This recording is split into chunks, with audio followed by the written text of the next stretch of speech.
Welcome to another episode of Asexualized, my asexual life. This is a place to be for education about asexuality, all things asexual, and I share my own asexual journey in order to help you in yours. If you don't know who I am Sandra Bowman, author of this beautiful book, Asexual Perspectives, 47 Asexual Stories, Love, Life and Sex, a celebration of asexual diversity. I'm also the founder of asexualise.com and the founder of Asexualise Academy. Don't forget, if you're liking this video as we go along, please give it a thumbs up because it really gets these videos recognised in search engine rankings, so it gets asexuality better known. It really helps this channel out loads. So last night after I went off my live stream, I was feeling a little bit dizzy again. If you didn't know, I was ill for I had an infection, and then I was ill for another week with a respiratory infection, and I couldn't speak. And so I came back on this channel at the beginning of this week, and when I went to the doctor's last, they said I've got a bit of infection in my ears, which is why I probably keep feeling dizzy, and I also get low blood pressure as well. So last night I was feeling a bit dizzy after my live stream, wasn't feeling so well, and then today when I started to do, hi Naila, lovely to see you. Really nice to see you. I like your picture. Lovely to see you. And so last night I wasn't feeling very well when I went off my live stream. I was feeling really dizzy, and oh bless you, it's nice to see you. And so so I went off, and then this morning I woke up and I was a bit stressed because I've had so much time off work. And I'm catching up on things this week, which obviously there's more pressure to catch up on things. And then like later on today, I just got this, like I was trying to do some work on my Mac, and like all down here was just painful, all down here. So I thought, right, okay, I can't carry on because I've just got this blazing headache on my Mac. My Mac's a very old Mac, and at the moment I'm doing the Asexual Meetup Mastery course, and so there's a lot of video editing, and when you're concentrating quite hard, you get headaches anyway when you're doing a lot of video editing. You can do so anyway. The iMovie decided to like stop working because my Mac's quite old. It keeps stopping working. It can't seem to do many ththings at once. So I thought, right, turn it off and watch a movie. You need to rest, relax, chill out, forget about stuff for a while. Because last night also when I went off, my voice was starting to get croaky again, and I was coughing some stuff this morning, so I don't want to start like going down being really ill again. So I decided to watch one of my movies that I haven't watched for a while, which was Thor Ragnarok. And this is what this video is about. I'm going to be doing a movie review of Thor Ragnarok. And Naila, my boyfriend, likes my cooking. Mum is starting to warm up, and I told the elders from church to not talk about him with me anymore, to just let me be. And I told Mum that she has to trust that I know what I'm doing. Yeah, I mean, from what I've heard, what you've told me about him, Naila, your boyfriend sounds like really good, because he doesn't, he was like not even wanting to like kiss you straight away. Whereas most guys, if they weren't, good guys, they'd just be like trying to do lots of physical stuff to you. Do you know what I mean? So I don't pick up any bad vibes from him. I miss you, by the way, and our 3-month anniversary is coming up. Oh, thank you for saying you miss me. I really appreciate that. Lots of love to you. It's really nice. I like the picture as well on your it looks like a dog more than a wolf. It's really cute. Hi Rap, nice to see you. Oh, what did you say? And she met him in person on Tuesday. Oh, that's brilliant, Naila. Well done. That's absolutely fantastic. So happy anniversary to you for 3 months with your boyfriend. And she met him in person on Tuesday. That's brilliant. I want your mum to get on with your boyfriend. It's really important, because I've had I'm going off topic of the movie review at the moment. I will be doing that in a minute, but it's really important that if you have got a boyfriend or partner, or it's really good she likes him so far. It's great, because I've had it in the past where the ex's mother just didn't get on with me from the off, and I think one of them was very their mother was really weird with them, though, that he used to go in the toilet with his mum naked in the shower. I mean, obviously there's weird shit going on there, excuse my language. That was one of my exes. You don't go as an adult guy in the toilet with your mother naked in the shower. It's just obviously, and I was warned by part of his family that is into breeding in his country where he originally came from. So I'm like, yeah, it's not good. So, but you know, it's really important to get on with the other person's family. It's very important because otherwise it can cause a lot of trouble, like at Christmas time, birthdays. You know, if you're wanting to see your partner and your family as well and they don't get on, it just doesn't bode well. But I'm really, really, really happy that she's getting on well with him so far. I'm really, really pleased with that. Thank you so much for coming back to this channel as well. I really appreciate it. So I'm going to do the Thor. I dropped the movie disc. So this is my movie disc that I've been watching today. And hi, Sam. Nice to see you. Lovely to see you. So this is Thor Ragnarok. This is the movie I saw today. So I'm going to do a movie review. So I have to say, like I always say on these videos before I start, that if you haven't watched this film yet and you're going to watch it, do not watch this video because there will be spoilers in it. If you don't want to have any spoilers, don't watch it, all right? But if you're okay with spoilers and you've not seen the movie before, but you know, like I said, you're okay with spoilers or whatever, then I'll be right back. I'm going to get food and my friend Kenzie is going to let me help organise her wedding and help renovate her in her fiance's house. That's fine, Naila. I'll see you another time. You can catch up with the video later. Not a problem. I know, you know, everyone's got a life of their own as well. It's lovely to see you. Thank you for stopping by. I appreciate it. If you can give the video a thumbs up as well, that would be awesome. So yeah, have a good time. So so Thor Ragnarok, if you haven't seen it, what is it about? Right. So the video, or the film should I say, starts off with Thor and he's in this place that's basically like hell, and there's this creature that looks like a devil and he's been captured by it and he's in chains. And the film is a very, very humorous film. If you haven't seen it, it's one of the more humorous, thanks for the thumbs up, it's one of the more humorous movies in the Marvel series, if you like. And you know, it's really funny because the guy who's dressed up, or the I shouldn't say guy, the thing that's basically meant to be like with horns and a devil, that he's in basically the devil's lair or whatever it is. There's a very funny moments where the devil kind of monster is trying to tell Thor what their plans are for, you know, like basically taking over the earth and everything, and causing destruction and death. And then Thor is in these chains and he's just going around like this in the chains, and it's really, really funny because it's, hang on a minute, we're obviously like connecting here. I'm listening to what you're saying basically, but I'm going around, it's just doing this by itself. And so, you know, when there's like adversity, you don't expect a guy to just be like gently swinging round from chains, taking everything in his stride, but he is. And so, you know, that's quite a funny part of the movie. And then obviously it gets quite serious because he has to try and break free. And in the beginning of the movie, he does actually break free, but there is spectacular scenes after he breaks free of the chains with his hammer. As you know, if you watch the Marvel series, then it's a lot of the power. Well, in the beginning, you think the power, you know, his powers comes from the hammer. You find out later that he's powerful without his hammer, which is a huge part of the storyline. And basically, he literally kicks the SHIT out of all these monsters that are down there. And he has his hammer and he's literally obliterating them. And it's so cool. It's a really, really good action scene in the beginning of the film. And I thought it was really, really, really well done. Kick some butt, as they say. Really kick some butt.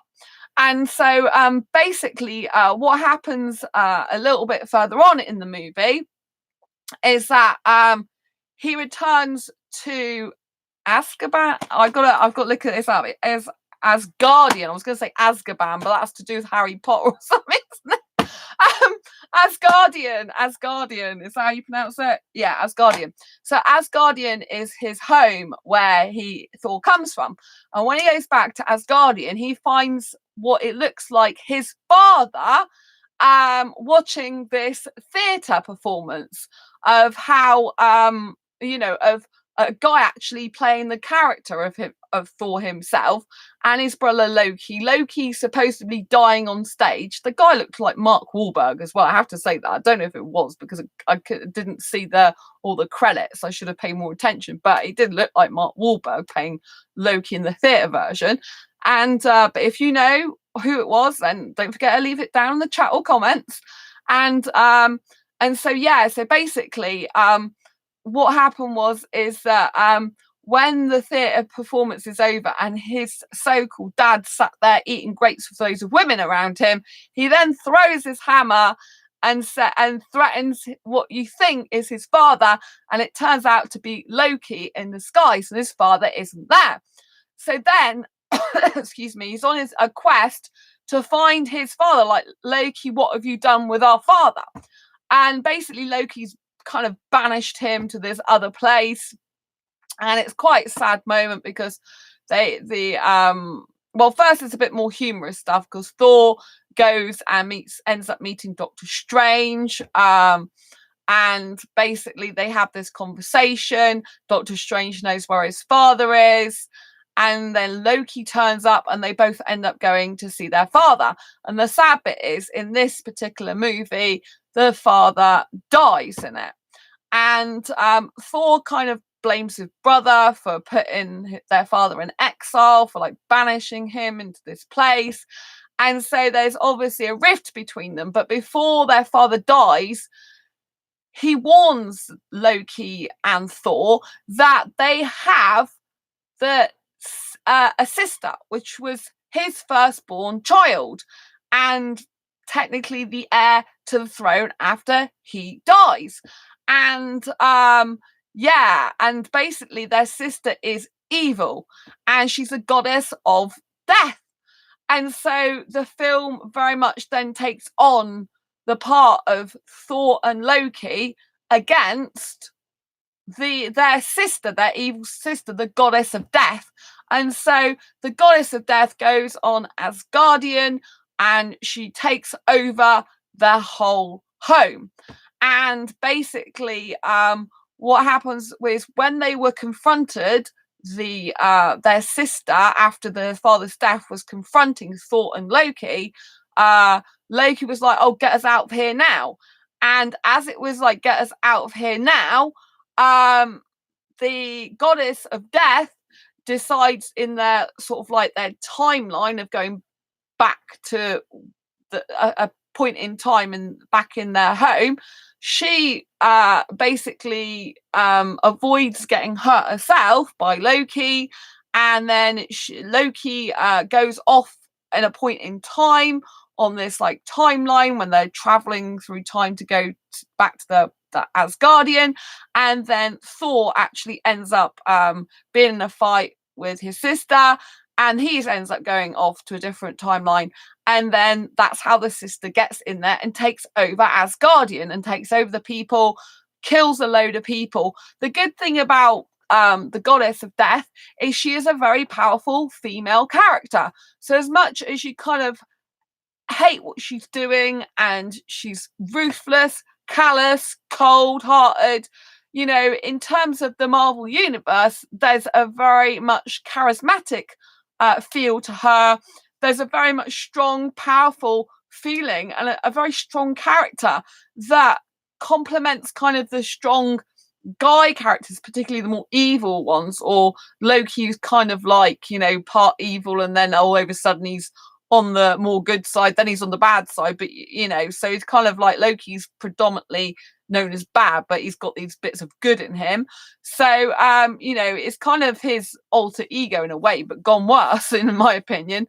And so you know, it's very good that there's this very strong, powerful kind of like, I guess she's a very dominant woman, but I don't tend to like the word dominant as much. But the fact she's a very strong, powerful woman, and it's good that they, you know, introduced another really high-powered female character into the Marvel universe, someone who literally wants to rule everywhere. And during when she's basically taken over as Guardian, you find out more about Loki and Thor, and her father isn't all you thought he was. And she basically like puts how can I say, she starts destroying parts of the home, and with the ceiling falling down and things like that, and you realize that she was telling the truth, that their father was actually in hi Naylor again, their father was actually in was actually with their sister, the goddess of death, and she was with their father, and so he was actually, to all intents and purposes, an evil person at one point, and they used to battle together, used to kill a lot of people together, and then their father turned good, like moral, if as it were, and then he decided she didn't want to know, she wanted to overtake everything, and so he like basically banished her, and I think he he basically captured her, had her imprisoned somewhere. And so basically, that's how the story goes. And you find out, which is really, really good special effects, that down below, below the floor was all these warriors from, like, who used to be with the goddess of death and their father. There's all these warriors, or men that used to fight, basically, down in the, like, underneath the ground in the basement type thing that you don't even know was there. And then there's all these coffins, and then all these dead soldier type things with horns or whatever. I think have they got horns? I think they've got horns as well. Yeah. Anyway, they've got these green eyes. They're like monsters, and they go get they're on, like, they look like they're on top of a coffin, but I'm guessing they're just on like slabs or something, and they rise up from the dead. And so, because she gives them I think is it like a cup, she's got like a cup of life or something, no, eternal flame, I think it is. She gives them the eternal flame, that's right, and that's how they come back to life. And basically so her she's got like this great big wolf as well that she brings back to life. So yeah, I mean, if I got any of these details wrong, if you're a Marvel fan and you watch it more than I do in detail, please write these down below. And so basically, yeah, so all these like past warrior monsters, they all come back from the dead, and they are how she rules, basically. And there's this one guy that has survived, so that she's kind of like got as a dog's body to try and kill people, but he's really for the Asgardian people, which you find out in the end. But for a long time, he to save his own life, he basically supports her, as it were, the goddess of death, to keep his own life alive. And so it's very, very interesting as the story progresses, because Loki and Thor, instead of being at each other's throats all the time throughout the film, they end up working together, even though they kind of don't want to work together. So the kind of, like, when I said that Loki and Thor went off at different timelines, I mean, the story's quite complex, because you've got the goddess of death that's taken over Asgardian, that's got, like I said, all these monsters fighting for her now, and like the people are trying to run away from her, and you've got this guy trying to help them out to get away from her. And then on the other end, you've got Thor and Loki, who both went off at different time lines, but they end up in the same place, and they go to this like really futuristic type world that the directors were actually explaining on the Blu-ray as this bonus feature. They were explaining how it's very true to the original comics, the drawings of the comics, how they've done this sort of alternative universe, as it were, and the way it's very, very futuristic. And Thor, when Thor's there, he has to answer to Grandmaster, and he didn't realize that Loki was already there, and Loki has befriended the Grandmaster, and the Grandmaster is is not, is not a very good guy, right? He can just like kill someone just like that. But this place that Grandmaster rules, this Grandmaster, is basically, he's a bit of a showman. He does a lot with music and stuff like that, and he has this thing where he does this entertainment where they fight. And so basically anyone he captures into this other universe, or basically someone captured Thor for him and got paid some money, the girl who captured Thor, you find out later she was originally she was originally what was she? She was originally to do with Asgardian. She's originally one of the Asgardian people. And so she is past caring when Thor first comes into contact with her, and all she wants is to capture Thor to take to the Grandmaster to get paid.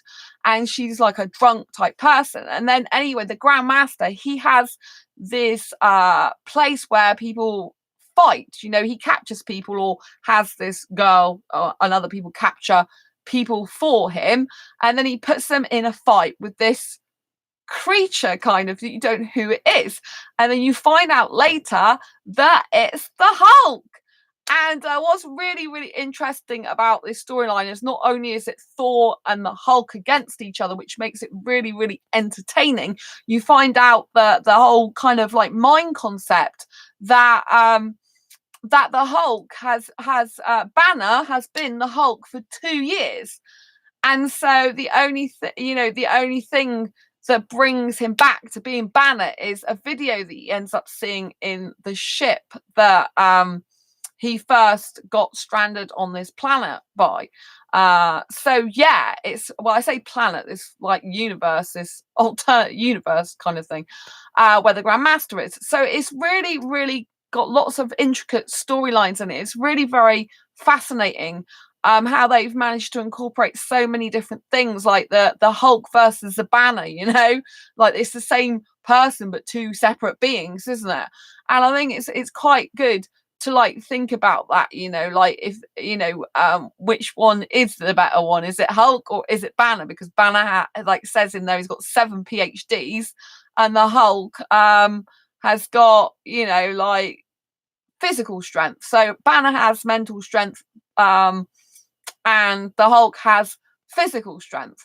So they, like, I think both the hi Ray, nice to see you. Naylor, I'm a superhero. Marvel's Batcave, you were saying. Oh yeah, not quite their Batcave, but I'm of the celestial realm. Cool. Nice to see you, Ray. So yeah, so it's really, really interesting. And the girl who turned out to be part of the Asgardians, the one that captured Thor, she's like, not given a stuff basically throughout the whole entire film. And you to this certain point, and then you discover that it's because she's kind of lost all hope, and she lost a lot of people before when the goddess of death killed her people, and she happened to survive. So she kind of feels like, there's nothing worth living for. No one can defeat her. But she turns out to end up helping Thor in the end. And Loki inadvertently ends up helping out as well. So he tries to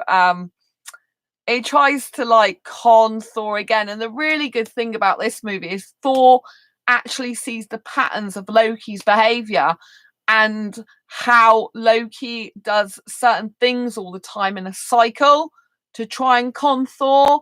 And so Thor's like one step ahead of his brother in this movie, and he's kind of more in control of the situation than his brother all the time. And I really liked that power shift in this movie. I thought that the power shift was very good, because normally you just see like kind of Loki's got the edge on Thor all the time. Loki's kind of one step ahead, Thor kind of like, and Loki, like Thor ends up surviving Loki's like whatever Loki does to him, but you always feel like Loki's a bit more in power, a bit more got the one up on Thor, and you kind of feel that, I think, in the other movies. That's what I picked up from it anyway. But in this movie, it's kind of turned around a bit. You feel that Thor's more in control, that even if whatever, Loki's going to do something unexpected, Thor's always a step ahead of him, as you'll see in the film. So 1 minute you think Loki is trying to help Thor escape with the Hulk, which has turned back to Banner and the Asgardian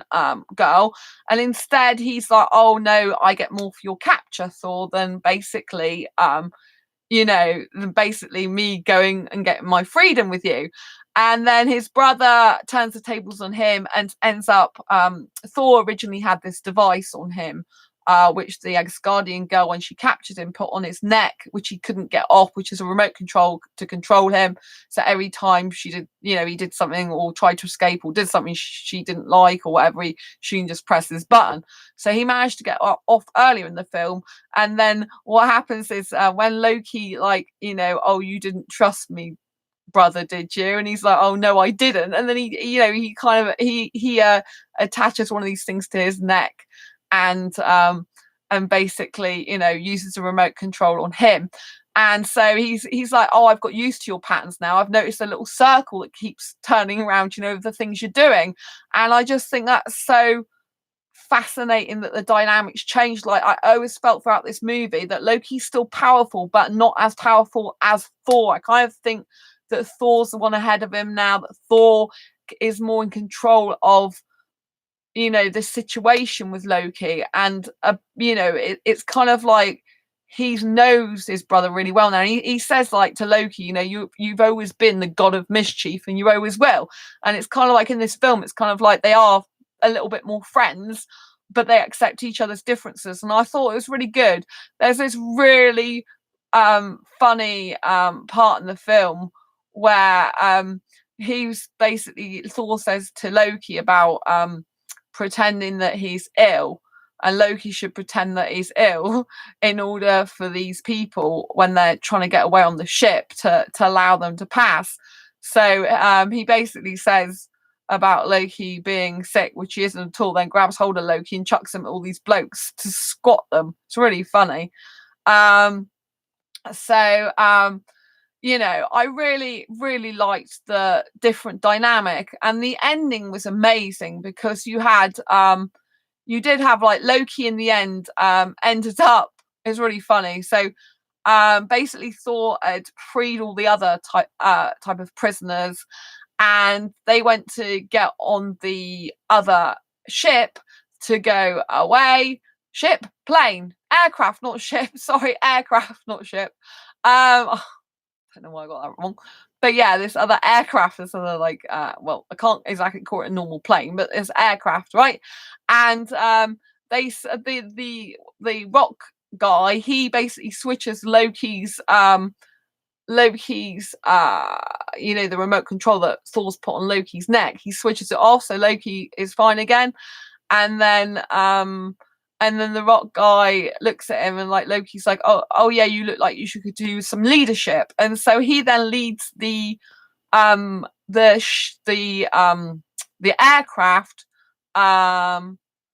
He then goes in the aircraft, and he could have gone anywhere, but he does actually go and help Thor out, which is really, really good. So you've got the woman who originally captured Thor, who is originally an Asgardian herself and used to originally support and defend the throne. You've got her that's there. You've got the Hulk there. Well, the Hulk's gone back into Banner for a while, so you don't know when the Hulk's going to come out. And you've just got a really, really good lot of people. You've got the original people that are trying to escape. They're putting up fights as well against the goddess of darkness and her army. And you've got her wolf that's, like, battling them as well, but the Hulk decides to battle the wolf, so that's really good. And it's really, really, really amazing film. At the end, there is kind of like a moral to the story as well, another moral, and that's the fact that Asgardian is not a place, it's a people. So in the end, obviously I did say there's going to be spoilers in this film. I pretty much told you the whole film in a bit of detail. And so so in the end, it's really interesting because like I said, Thor and Loki are teaming up, and Thor basically tells Loki to go down and get this eternal flame to bring the devil guy back, the one that I said captured Thor in the first place, because only this devil monster can kill the goddess of darkness. But in the process, it means killing Asgardian, like, well, I say killing. The people go on this plane, so the people get away, but it means basically destroying completely their home. But yeah, it's very much a moral to the tale. His home is like literally where the heart is, because it's where the people is. It's not about the place, it's about the people that are there. And so basically you can set up home anywhere else in the world, because the people are what make the home. The home's just like a place. So long as the people are safe, that's what counts. And I thought that's really good. And something that's really, really, really interesting is when I was looking at the bonus features, is the director. He's actually in the movie. He plays the rock guy, and it's so funny because in the outtakes and behind the scenes, you see this director, and you can tell he's very quirky, very far out, very, very different to most directors. He dresses in the extras costumes. I think he said, was it 5,000 extras he said he had in the movie? It's like, whoa. And he said, I try the costumes out, I'll wear them on set. And you see him wearing these different costumes on set, and you see him trying all these outfits on. But yeah, he's the rock guy. And he gave himself, so not only is he a director, but he's also an actor in the movie himself. And you saw him 1 minute being the director, 1 minute being the rock guy. And in behind the scenes, when you're seeing this bit about the scenes, the director is talking about himself being the actor, and then you've got the actor talking about the director. It's really funny. Obviously it's the same person, but it's just really funny because he's like talking about himself in the third person, like it's not him. So he's saying, oh yeah, so as an actor, I have a good relationship with the director. He's awesome. And like the director has a really good relationship with the actor of the rock guy, which is him.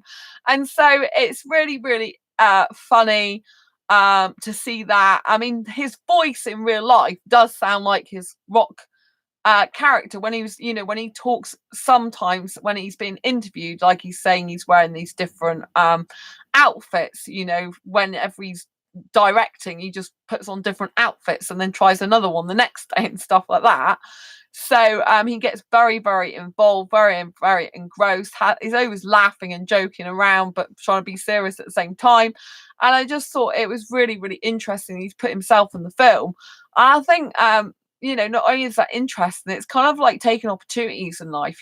Sometimes if you see an opportunity, go for it, even if it's quirky, different, and strange. I think that they basically said that actors were saying, that they haven't known a director to do that type of thing before. Obviously, Stan Lee, who wrote the comics, he's in the Marvel movies. He's in this movie, and in this movie, he actually shaves Thor's hair with these cuts it with these big scissors. So this is when Thor changes from his long hair into his short hair when he actually fights the Hulk in the arena, where I told you the Grandmaster does all these fights before they get away from him. So the Thor Ragnarok is a very, very complex yet kind of like easy to understand film at the same time, because there's lots of like little sub stories going on at the same time. There's like, for example, the Hulk, he likes the Asgardian, the girl who captured Thor that was originally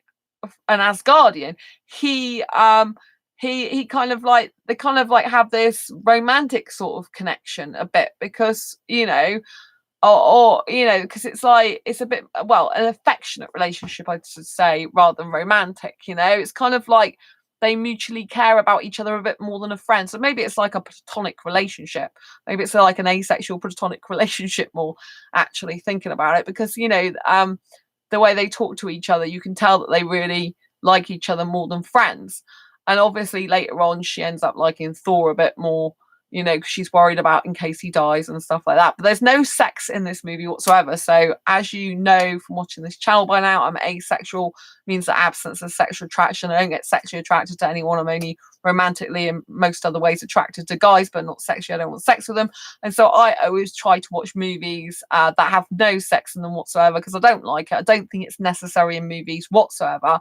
And I happen to find a lot of movies that don't have sex in it. So there must be a lot of movies that don't actually have sex. So if you ever are with a partner and they're like, oh, well, you know, every movie's got sex in it, or you just think yourself like every movie's got sex in it, which I did think that way since I've stopped watching TV and I don't watch movies like on TV. I specifically like, I'm still like kind of old school in the sense I like discs. I don't have Netflix or any subscription. I asked my mum to get me discs for Christmas and birthdays and stuff like this, and I just watch these. Do you know what I mean? And that means I don't go on the TV. That means I'm not like subscribed to Netflix paying like regular stuff. And, you know, because if I was buying Netflix and stuff, I'd be watching movies consistently because I'd be thinking I need to get my money's worth. Do you know what I mean? Whereas if I watch it on disc, you know, I can watch it over and over again. And, you know, I just like it because I can cut off from the outside world and just put this on without actually interfering my head with TV or adverts or anything like that. Do you know what I mean? I don't want to be seeing adverts. I just want to chill out with a movie. And so, yeah, it's really, really good. If you like this video, by the way, if you think the review's any good, please, please, please give it a thumbs up. If you haven't already got a copy of Ragnarok, Thor Ragnarok, or seen it, I will, after this video's about to be finished, I will put it down in the description. So, I mean, if you do buy it on Amazon, and you know, like you click through the link that I give you, it is an affiliate link. I am being honest, so I might get a little bit of monetary compensation if you click through it and get it like within 24 hours. That's what you usually have to do if you don't know about being an Amazon affiliate. It doesn't cost you any more to buy any movies. It just means that I get a little bit of commission, like a few pennies, if it works that way, that you don't always get it. You have to, like, you know, buy it within 24 hours or have it in your shopping cart within the first 24 hours of the link, that type of thing. So it just helps me out a little bit, helps the channel out. Do you know what I mean? Because there's no adverts on this channel. There is a donate button, by the way. So if you ever want to donate to this channel, there's a donate PayPal donate button, and there's also a PayPal donate link as well that you can donate to this channel. It doesn't cost you any money. You know, they do deduct some fees themselves out of your money that you donate to the channel. They deduct like 3.4%, I think it is, of whatever you donate, and then I get the money for the channel, which goes into the business account for the channel upkeep and stuff like that, because, you know, everything costs money. Like, I have to have the internet. I have full unlimited fiber optic highest band to do these videos for you. So even though you think, oh, you know, it's just the internet, it's free, it's like, no, it's not, because I pay like quite a lot every month to have the more powerful internet, especially because my internet's so slow at home. So I had to pay to upgrade it about 2 years ago now. So yeah, I've been doing these live streams over the last year, haven't I? So yeah. Anyway, if you like this video, please, please, please give it a thumbs up. Please don't forget to subscribe down below. As you can tell, my voice is going a bit croaky again, so I'm going to sign off for tonight. And yeah, if you haven't already subscribed, make sure you subscribe, hit that great big bell icon to get notified of every time I go live. Right now, I'll post a new video. Thank you so much, Naylor, for watching. Thank you, Rap. Thank you, Sam, and thank you, Ray. It's been an absolute pleasure. I hope you've enjoyed this movie review. If you've got any comments, queries, or questions, or I got any details wrong that you're like, she got that wrong, then, you know, please leave them in comments. Spread the Marvel love. Or if you just want to like say anything about any other movies that are great, then just leave it down in the comments below in the meantime. And I'll love you and leave you for tonight. Until next time, Rachel, Craigie, and each other, and I'll see you on the next video or live stream. Take care. Have a beautiful day or night. Bye. Bye, everyone.